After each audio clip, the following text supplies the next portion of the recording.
So hello everyone, this is Ujjwal और आज की वीडियो के अंदर हम बात करने वाले हैं most important questions of physics for HSC board.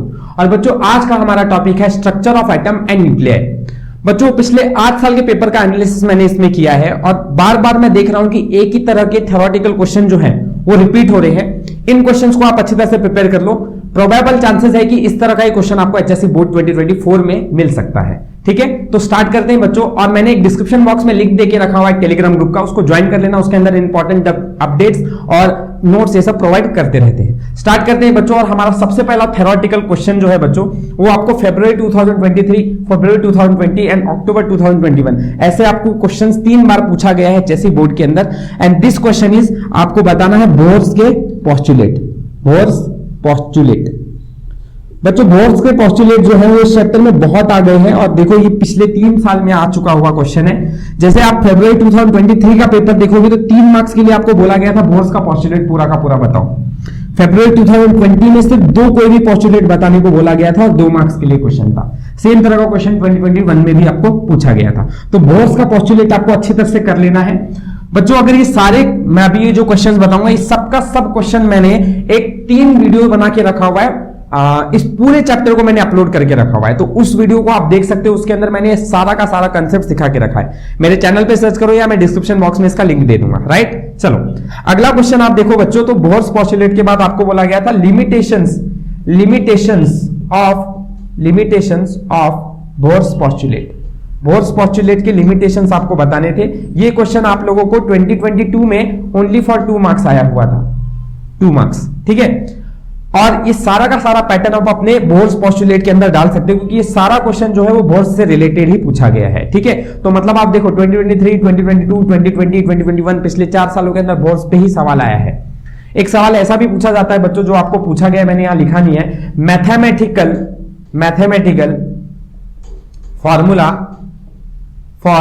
Formula of third Bohr's postulate.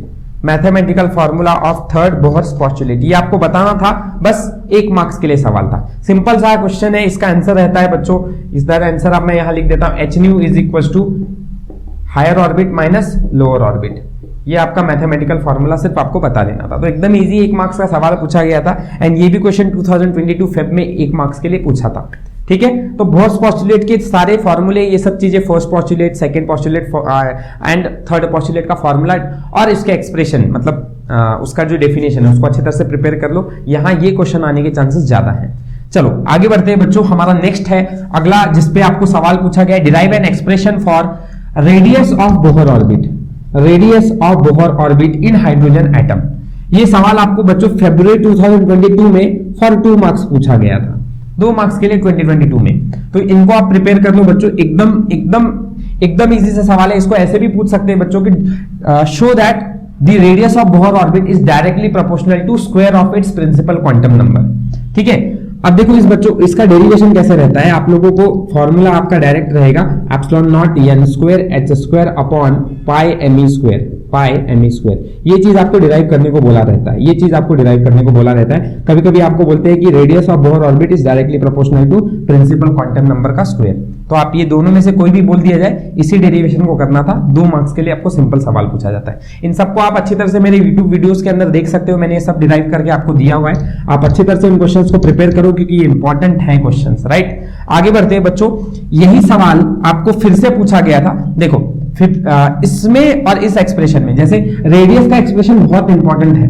ठीक है, न्यूमेरिकल के लिए भी और आपके डेरिवेशन के लिए भी। Same way derive an expression करने को बोला गया था पूरा का पूरा। एंड बोला गया था एनर्जी का डेरिवेशन करो। किसका? एनर्जी का। या कभी कभी आपको बोल दिया जाता है बाइंडिंग एनर्जी का डेरिवेशन करो, या कभी कभी आपको बोलते हैं कि टोटल एनर्जी का डेरिवेशन करो। कुछ भी हो सकता है, कुछ भी आ सकता है कि derive an expression for energy of Bohr orbit of an electron in hydrogen atom, या यहीं पर बाइंडिंग एनर्जी का बोल देंगे, यहाँ पर टोटल एनर्जी बोल देंगे। कुछ भी बोल सकते हैं आप। इन सब में से तीनों का डेरिवेशन का प्रिपरेशन करना है। मतलब प्रिपेयर तो एक ही चीज करनी है, पर हाँ पूछने के ढंग अलग अलग रहते हैं। इसलिए अलग अलग टाइप के क्वेश्चन कैसे पूछ सकते हैं उसके बारे में भी जानो, वो इंपॉर्टेंट बहुत है बच्चों। ये फरवरी 2019 में आपको 3 मार्क्स के लिए था और फिर जुलाई 18 में आपको 3 मार्क्स के लिए था। ये सवाल आपको पूछा गया था। एक्सप्रेशन में आपको बता देता हूं कि अगर आपको एनर्जी डिराइव करने को बोला गया है तो minus me⁴ 8 epsilon naught square m square N square H square, ये डेरिवेशन आपको बोलते हैं। और जो इसका मतलब आपको एक और चीज देखनी चाहिए, एनर्जी जो है वो inversely proportional to principal quantum number का स्क्वायर है, क्योंकि देखो m e 8 epsilon naught h square ये सबका सब क्या है, एक कांस्टेंट है, सिर्फ यही वैल्यू जो है वेरी कर रही है। इसलिए यहां पर भी आपने लिखा था तब r की value directly proportional to n square लिखा था, ठीक है ना। तो आपको ये चीज भी डिराइव करने को बोल सकते हैं कि show that the energy of N Bohr orbit is inversely proportional to square of its principal quantum number, ठीक है। तो ये भी आप प्रिपेयर करके क्वेश्चन के अलग अलग ढंग को समझ लो और इस तरह से आप क्वेश्चंस को प्रिपेयर कर लो। चलो समझ में आ रहा है बच्चों, आगे बढ़ते हैं अपने नेक्स्ट पॉइंट पे। और हमारा अगला जो कंसेप्ट सवाल है वो आपको पूछा गया है कि draw a neat labelled diagram, draw a neat labelled diagram for hydrogen spectral lines. Hydrogen spectral lines के आपको नीट लेबल डायग्राम बताने थी बच्चों, एकदम वही चीज Lyman Balmer Paschen Brackett Pfund, ये जो 5 सीरीज है उसका नीट लेबल डायग्राम बनाना था। वो कैसे प्रिपेयर करना रहता है बच्चों, देखो यहाँ पे आप लोगों को मैं उसका सिर्फ आइडिया दे देता हूँ एक सिंपल सा। देखो ये एनर्जी लेवल डायग्राम है, ये होती है लाइमन सीरीज, फिर इसके बाद आती है बाल्मर, फिर उसके बाद पास्चन, फिर ब्रैकेट और फिर पी फंड, ऐसे 5 सीरीज रहते हैं। लाइमन सीरीज पे जंप कर रही होती है तो एन की वैल्यू 1 रहती है, ठीक है, एन की वैल्यू 1 रहती है यहाँ पर, ठीक है। ऐसे ही सेम आपको बाल्मर सीरीज पे भी बोलेंगे तो बाल्मर सीरीज सेकंड नंबर की रेज है तो ये होता है बाल्मर सीरीज, ठीक है, एन की वैल्यू यहाँ पे 2 रहती है। ऐसे आपको प्रिपेयर करने को पूरा सा पूरा आपको फैक्टर बोला जाता है बच्चों। इसमें आपको ये 4 मार्क्स को फरवरी 18 एंड फरवरी 17 में पूछा गया था 4 मार्क्स के लिए, सिर्फ डायग्राम के साथ इसको एक्सप्लेन भी करने को बोला था। इसके साथ इन्होंने क्वेश्चन में ये बताया था, जैसे फरवरी 2018 में बोला गया था explain Balmer and Brackett series, explain Balmer and Brackett series. तो आपको एक्सप्लेन करने को बोला गया था, मतलब बच्चों क्या किया था कि इसको आपको डिफाइन करना था। बाल्मर सीरीज मतलब कहां बच्चों, एन की वैल्यू आपकी 2 होगी, ब्रैकेट मतलब लाइमन बाल्मर पास्चन ब्रैकेट यहां पे आता है तो एन की वैल्यू यहां पे कितनी होती है बच्चों, 4 होती है।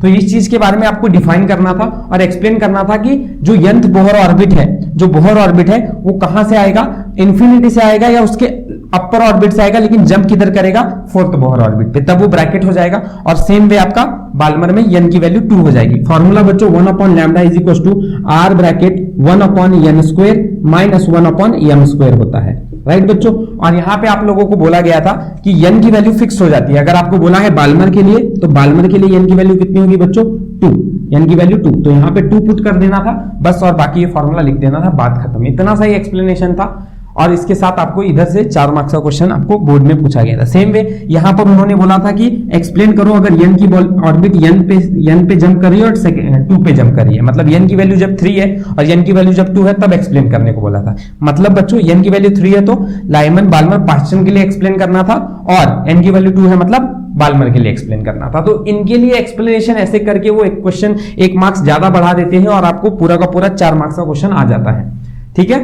इन चीजों को पहले बच्चों अच्छी तरह से प्रिपेयर कर लो। इस चैप्टर के अंदर यही कुछ पैटर्न्स हैं जो रिपीट हो रहे हैं बार बार बोर्ड्स के अंदर, और आपको इन्हीं पैटर्न्स को अच्छी तरह से प्रिपेयर कर लेना है।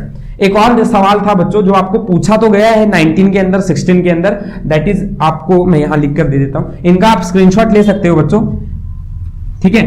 देखो क्या बोला गया था आपको, ये सवाल था कि show that n equal to, ये एक्सप्रेशन आपको डिराइव करना था e⁻⁻t।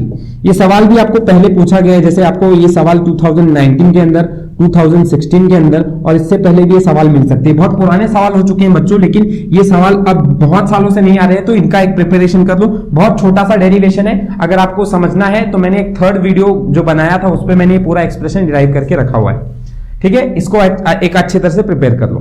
और बच्चों यहीं पे मैं बात कर रहा था आपको कि लाइमन बाल्मर सीरीज की, अब ऐसा आपको सवाल रहता है क्वेश्चन कि find the shortest wavelength of Lyman series, shortest wavelength of Lyman series. तो इस पे रिलेटेड बाल्मर पे शॉर्टेस्ट वेवलेंथ, या फिर आपको बोल सकते हैं find the longest wavelength of Paschen series, find the longest wavelength Paschen series, Balmer series, किसी भी सवाल आपको पूछा जा सकता है। तो ये शॉर्टेस्ट लॉन्गेस्ट के वेवलेंथ का जो कंसेप्ट है ना, ये वाला कंसेप्ट आप अच्छी तरह से प्रिपेयर कर लो। यहाँ पे आपको ये क्वेश्चन 2 या 3 मार्क्स के लिए बोर्ड एग्जाम्स में पिछले साल, उसके पिछले साल पूछे जा चुके हैं और पहले भी पास्ट में पूछे गए हैं। ठीक है, तो ये एक इंपॉर्टेंट पैटर्न है जो आ सकता है। बाकी आप थ्योरी के ऊपर ध्यान दो, इस पे ध्यान बाद में देना। अगर आपका ये सारा अच्छी तरह से प्रिपेयर हो जाता है, उसके बाद इस पे ध्यान दीजिए। कंसेप्ट आसान है, बस इस क्वेश्चंस को आप लोग प्रिपेयर कर लो अच्छी तरह से। ठीक है, आई होप सो वीडियो आपको अच्छा लगा होगा।